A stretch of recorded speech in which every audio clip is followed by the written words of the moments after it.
BJP के अभी तारकेश्वर प्रसाद जी जो उप मुख्यमंत्री रह चुके हैं वो उनका आरोप है कि आप लोगों ने सही से अपने पक्ष को नहीं रखा, कमजोरी से लड़ रहे थे हाई कोर्ट में। अगर हमने सही से नहीं रखा, कमजोरी ढंग से रखा, तो उनकी राज्य सरकार कहाँ इस काम जब थे तब क्यों नहीं कराए थे? या जहाँ जहाँ पर अभी बीजेपी की सरकार है वहाँ काहे नहीं करा रहे हैं? अरे ये सब दो मुंह रखने वाले लोग हैं। बिहार में साथ हैं, केंद्र में साथ तो है नहीं। देश के कहीं भी किसी भी राज्यों में कहीं भाजपा की जो सरकार है कहीं करा रही है? अरे इसने तो नमूना पेश किया नीतीश कुमार जी ने। जाति राजद ने बढ़ाया है, बिहार सरकार ने बढ़ाया है। अरे जाति तो वेदे से बढ़ गया, मनुस्मृति से बढ़ गया। ब्राह्मण, क्षत्रिय, वैश्य, शूद्र, अब कहाँ जातिवाद है सर? आपको दिखाइए नहीं पड़ता है। कन कन में जातिवाद यहाँ भरा हुआ। कथावाचक जो साक्षी गुप्ता है उसको लोग कथा कहने नहीं देता। लोग आगे तुम शूद्र हो, कथा तो पंडित जी करेंगे ना, आप कथा कैसे करेंगे? इसीलिए तो कहते हैं इसका मतलब जातिवाद है। आप लोग तो बागेश्वर जी को भी बिहार आने से डरा रहे हैं। वो तो आ रहे हैं हिंदू मुस्लिम कराने के लिए, बीजेपी के प्रचारक बन के आ रहे हैं। क्या लगता है ये सब बाबा जो है इस तरह से ढोंगी है? बाबा कहाँ कोई है? एक 26-27 साल का लड़का बाबा कैसे हो जाएगा भाई? भगवान से ज्ञान प्राप्त। अरे ज्ञान प्राप्त हो गया, भगवान से बात करते हैं। कौन भगवान से बात करते? हनुमान जी। अरे कौन हनुमान जी? सूरज को गिनने वाले, सूरज को निगलने वाले, ये सब तथा कथित नकली कहानी सब।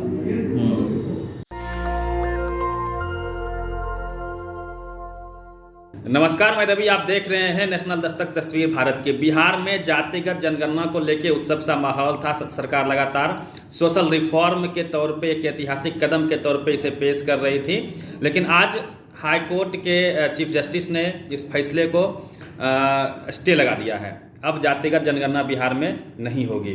आगे क्या मूव होगा सरकार का, इसी पे बातचीत करने के लिए हमारे साथ राजद के राष्ट्रीय उपाध्यक्ष उदय नारायण चौधरी जी हमारे होंगे, वरिष्ठ नेता हैं। सर, क्या लगता है जिस प्रकार से अभी हाईकोर्ट का फैसला आया है, जातिगत जनगणना आप लोग नहीं करवा सकते? फैसला नहीं आया है, बहस कंक्लूड हुआ है और एक डेट उन्होंने दे दिया है, शायद 4-5 दिन का आगे का। उस दिन अपना फैसला सुनाएंगे। स्टे तो लग गया ना तब तक? स्टे और फैसला दोनों दो चीज है। और ये जातीय गणना जो है ये कोई ऐसी चीज नहीं है। देखिए, जातीय गणना होने से यहाँ के राज्य के जो अंतिम पौधान पर बैठे लोग हैं, जो दलित बहुजन समाज के लोग हैं, उनको इसका बहुत फायदा होता है। दलित भी, क्योंकि राज्य सरकार जो योजना बनाती है उन योजनाओं का लाभ अंतिम पौधान तक पहुंचाने में इससे बहुत सुविधा मिलती है। अब आपको बताऊं, मैं रोग को बिना जाने हुए डॉक्टर इलाज कर सकता है।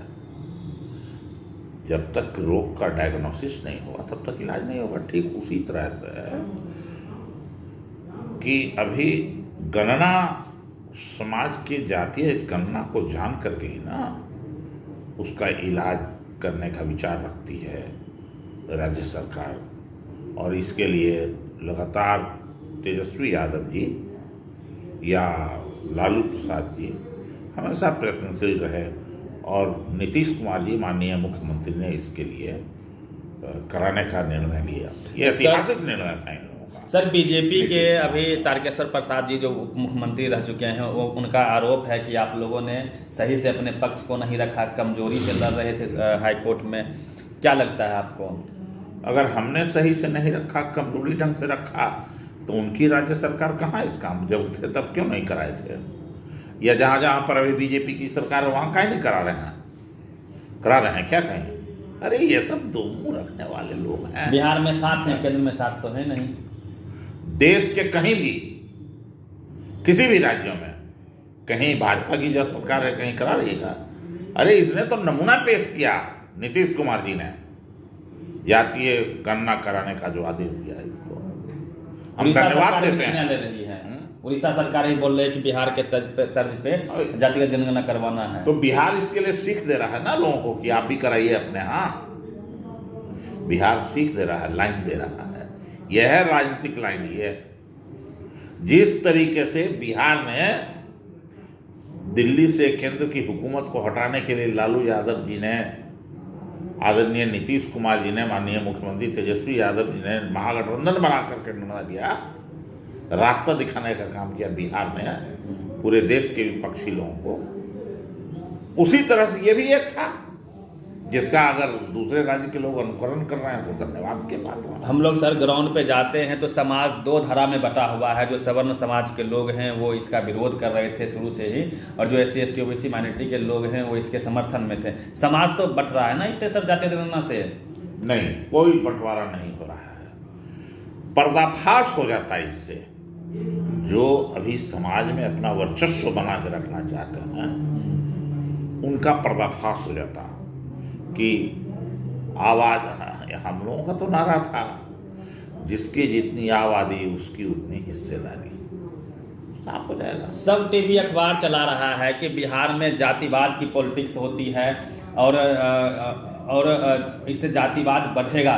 जो जातीय जनगणना की आप बात कर रहे हैं उससे जातिवाद बढ़ेगा। जाति राजद ने बढ़ाया है, बिहार सरकार ने बढ़ाया है। अरे जाति तो वेदे से बढ़ गया, मनुस्मृति से बढ़ गया। ब्राह्मण, क्षत्रिय, वैश्य, शूद्र, अब कहाँ जातिवाद है सर? कहाँ जातिवाद है? आपको दिखाइए नहीं पड़ता है। कन-कन में जातिवाद यहाँ भरा हुआ है।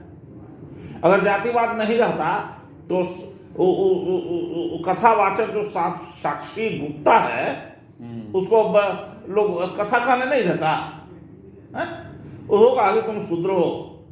कथा तो पंडित जी करेंगे ना, आप कथा कैसे करेंगे? इसीलिए तो कहते हैं इसका मतलब जातिवाद है। आप हिंदू हैं? नहीं, आपके सवाल में ही जवाब मिल गया कि जातिवाद है। आप लोग तो बागेश्वर जी को भी बिहार आने से डरा रहे हैं। डराने की बात नहीं है, सनातन का विरोध कर रहे हैं। न डराने का बात है और न उनको और कुछ और करने का बात है। ये बात यथार्थ है, उसके बारे में कहा जा रहा है। क्या कथा करेंगे या के 26, 27 साल, 28 साल का नौजवान आदमी बागेश्वर जी यहाँ क्या शिक्षा देंगे आएंगे हम लोगों को? वो तो आ रहे हैं हिंदू मुस्लिम कराने के लिए, बीजेपी के प्रचारक बन के आ रहे हैं।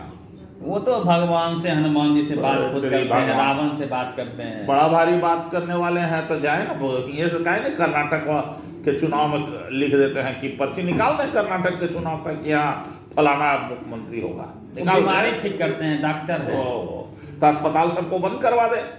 जो लोग बिहार हैं उनके यहाँ पर्ची निकलवाने के लिए उनको अस्पताल जाने की क्या जरूरत है?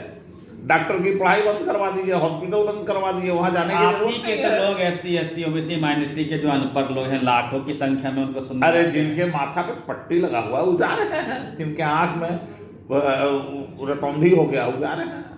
तो क्या लगता है कि बाबा पाखंड कर रहे हैं क्या? पाखंडवाद के ये लोग सिरमौरे हैं। ये बीजेपी के पास बहुत तंत्र है, RSS जैसा संगठन है, बजरंग दल है, बाबा सब लोग हैं। तो आसाराम बापू काट क्या आपके पास? आसाराम बापू जी के पुत्र बन के आ रहे हैं, उन्हीं के समान या राम रहीम के समान, उनकी अगला पीढ़ी है। हाँ, आसाराम बापू, राम रहीम जैसे लोगों की पीढ़ी बन के आ रहे हैं। काट क्या है इसका सर? आप हिंदू राष्ट्र हो या फिर जिस प्रकार से मुस्लिमों को, इसका काट है लोहियावाद और अम्बेडकरवाद। जो अम्बेडकरवाद के विचार को साध लेगा, लोहियावाद के विचार को, गांधी जी के विचार को साध लेगा, वो 10 शेरनी के दूध पीने के बराबर उसको ताकत हो जाएगा। तो जो अनपढ़ लोग हैं, स्कूल कॉलेज से दूर, इसीलिए तो ये लोग शिक्षा व्यवस्था में सुधार करता है, पढ़ाई की जरूरत नहीं, छात्रवृत्ति समाप्त कर दिया है। तो समझने की चीज। आपकी सरकार बनी है, सरकारी स्कूल में इंग्लिश मीडियम लागू कीजिए, हर स्कूल में कैमरे लगवाइए। इंग्लिश मीडियम बाबा साहब पढ़ना पड़ेगा आपको। सुनिए ग्लोबल होना पड़ेगा हमारे लोगों को। अब वक्त आ गया है कि अब इंग्लिश में सरकारी स्कूल में ही पढ़ाई हो, प्राइवेट जैसा। तब पहले हिंदी पढ़ेगा ठीक से, तब अंग्रेजी पढ़ेगा। हिंदी तो हम जन्मजात जानते हैं, बिहार से है तो नहीं जानते हैं अभी ठीक से हिंदी। और हिंदी अंग्रेजी सब पढ़ेगा, पढ़ाई होगी, ऐसा नहीं कि एक वो होगा। लेकिन इन लोगों का कहना है, जो विरोधी लोग हैं, कि वो संस्कृत नहीं पढ़ सकते, अंग्रेजी, हिंदी पढ़ने के लायक नहीं हो, तो खाली अंग्रेजी पढ़ने के लायक हम लोग, और इसीलिए शिक्षा व्यवस्था में वो लोग अपने बच्चों को लंदन भेज रहे हैं, कोटा पटना में इंग्लिश मीडियम प्राइवेट में पढ़ा रहे हैं। हमारे जो गरीब बच्चे हैं वो सरकारी स्कूल के साथ है, उसको भी बराबर का शिक्षा दीजिएगा। पैसा उनके पास है ना, धन संपत्ति उनके पास संचित हो गया, इसे लंदन भेज रहे हैं। तो हमारे लोग को बिहार का, और हमारे लोग का, हमारे लोग को भी, हमारे लोग तो जो अपना सीमित संसाधन है उसमें आगे बढ़ रहे हैं, और उसके साधन को बढ़ाने के लिए ही राज्य सरकार जो जाति गणना है करा रही थी कि उनको ज़्यादा से ज़्यादा सहयोग दे सकें हम, जिसको ये लोग कोर्ट में ले जाके फंसाना चाहते हैं न्यायालय में। अब देखिए आगे न्यायालय क्या फैसला देती है। न्यायालय के फैसला को तो हम लोग सिरोधार्य करते हैं, मानते हैं।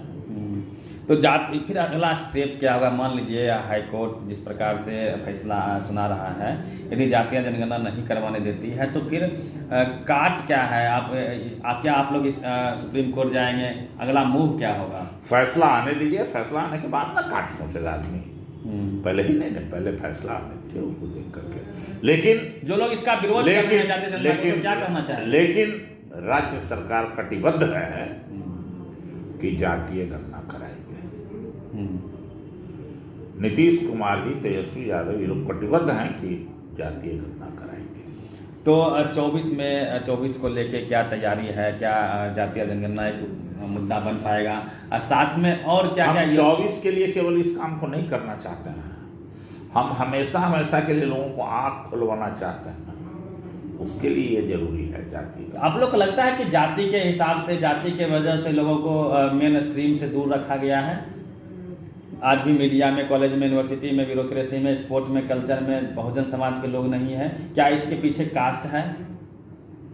अगर कास्ट इसके पीछे नहीं होता तो संभुक की हत्या नहीं होती। अगर जातीय व्यवस्था इसके पीछे नहीं होती तो एकलव्य का अंगूठा नहीं काटा जाता। ये तो प्रमाणित है, इसके बारे में क्या कहना है भाई? आज भी हमारे लोग सर ब्यूरोक्रेसी में, जुडिशियरी में नहीं है, स्पोर्ट कल्चर में नहीं है। कह रहा हूँ वो है भी, वही स्थिति है अभी। नहीं जो देख रहे हैं उसके बहुत यही सब कारण है। यही वजह है कि इसी वजह के कारण ना बाबा साहब ने कहा शिक्षित बनो, संगठित हो और संघर्ष करो। इसी वजह से, इसलिए बाबा साहब का ये तीनों जो स्लोगन है, तो बाबा साहब की विचारधारा को, और इसीलिए बाबा साहब का ये विचार आप लोग घर घर तक कब पहुंचाएंगे? मौका मिला है, संविधान हर घर तक बंटवाइए, इसीलिए ये बाबा साहब की मूर्ति बनवाइए हर गांव में। इसीलिए ये बाबा का जो विचार था स्वतंत्रता, समानता, बंधुत्व का जो संविधान में लिखा, वो जन जन तक पहुंचाने का काम कर रहा है। अगर ये नहीं लिखा होता तो अभी होता। क्या लिख दिया बाबा साहब ने संविधान में? आर्टिकल 14, इक्वलिटी बिफोर लॉ, कानून के सामने हर आदमी बराबर है। यहाँ जात दे करके फैसला नहीं करना है। जो मनुस्मृति है वो जात दे करके बताती है किसको क्या दंड मिलेगा। तो ये इन्होंने कहा कि नहीं, इक्वलिटी बिफोर लॉ, कानून के सामने हर आदमी बराबर है। तो क्या लगता है जिस तरह से बाबा लोग प्रचार करने आ रहे हैं तो और चमत्कार दिखाते हैं, तो आपको नहीं लगता कि जो है फूले पेरियार अम्बेडकर की विचारधारा हमारे लोगों तक पहुंचेगी? बाबा साहब ने कहा अरे ये तो कलम चमत्कार करेगा, ये कैसे हमारे लोग समझेंगे? चमत्कार दिखाने वाले लोग हैं तो फर्जी लोग हैं, झूठ पर आधारित है। सनातन का विरोध कर रहे हैं आप? हम तो डार्विन के सिद्धांत को मानने वाले हैं। आपको ये बात समझना चाहिए। सुनिए, विज्ञान है, विज्ञान के सामने कोई आस्था और धर्म नहीं है। जो विज्ञान कहता है वह कटु अकाट्य सत्य है पूरे दुनिया और संसार। मतलब चमत्कार विज्ञान से होगा, बाबा से नहीं होगा। चमत्कार जो भी निकलेगा गांव का, गरीब का, कमजोर वर्ग का, भुखमरी बेरोजगारी को उभरने के लिए कमजोर वर्ग का जो भी निकलेगा वो संविधान से निकलेगा, कलम से निकलेगा, विज्ञान से निकलेगा, पर्चा से नहीं निकलेगा। पर्चा से रूढ़िवाद निकलेगा, अंधविश्वास निकलेगा, रोग निकलेगा, अंधविश्वास, उसमें आंख का रतौंधी होगा, उस पर्चा से लोग डाइवर्ट होंगे। वही है ना। तो क्या लगता है ये सब बाबा जो है इस तरह से ढोंगी है? बाबा कहाँ कोई है? ढोंगी को बाबा कहते हैं। ये लोग किसी का एजेंट है क्या? कब से बाबा हो जाएगा ये लोग? बाबा मतलब बहुत कोई बड़ा है। एक 26-27 साल का लड़का बाबा कैसे हो जाएगा भाई? भगवान से ज्ञान प्राप्त। अरे ज्ञान प्राप्त हो गया, भगवान से बात करते हैं। कौन भगवान से बात कर? हनुमान जी। अरे कौन हनुमान जी? सूरज को गिनने वाले। सूरज को निगलने वाले। कल्पना चावला जो है, सो जब स्पेस में गई तो एक बाल बराबर छेद हो गया उसके रॉकेट में, तो उसके हिट वेव से जल के भस्म हो गई। आई कैसन हमारा बाबा थे, हनुमान जी थे मजबूत कि निगल जाएंगे, तब तो भगवान वाला है, आग के निगल जाएंगे। ये सब तथा कथित नकली कहानी सब। चलिए, ये थे उदय नारायण चौधरी जी, जिन्होंने जिस प्रकार से आज हाईकोर्ट का फैसला आया है जातिगत जनगणना को लेके, इनका कहना है कि हम प्रतिबद्ध हैं, कटिबद्ध हैं, आगे तक की लड़ाई लड़ेंगे, इस मैसेज को हर घर तक ले जाएंगे। और जिस प्रकार से पाखंड का प्रचार करने के लिए धीरेन्द्र शास्त्री जी आ रहे हैं, उस पर भी इन्होंने स्पष्ट तौर पे कहा है कि हमारा ये बाबाओं से चमत्कार नहीं होगा, लोगों की ज़िंदगी नहीं बदलेगी। बाबा साहब के विचार से यदि आप कलम पकड़ते हैं, पढ़ाई लिखाई करते हैं, मेहनत करते हैं, तो आप चमत्कार कर सकते हैं। वैज्ञानिक सोच से चमत्कार होता है, ना कि पाखंड से। पूरी बातचीत कैसी लगी, अपनी प्रतिक्रिया आप जरूर दीजिएगा। रवि मेहता, नेशनल दस्तक, पटना। नेशनल दस्तक की आपसे गुजारिश है कि अगर इसको बचाना चाहते हैं तो नेशनल दस्तक को सब्सक्राइब करने के लिए रेड कलर के सब्सक्राइब बटन को दबाएं, फिर बेल आइकन की घंटी दबाएं। नेशनल दस्तक को बचाने के लिए बहुत जरूरी है कि हर खबर को शेयर करें, लाइक करें, कमेंट जरूर करें।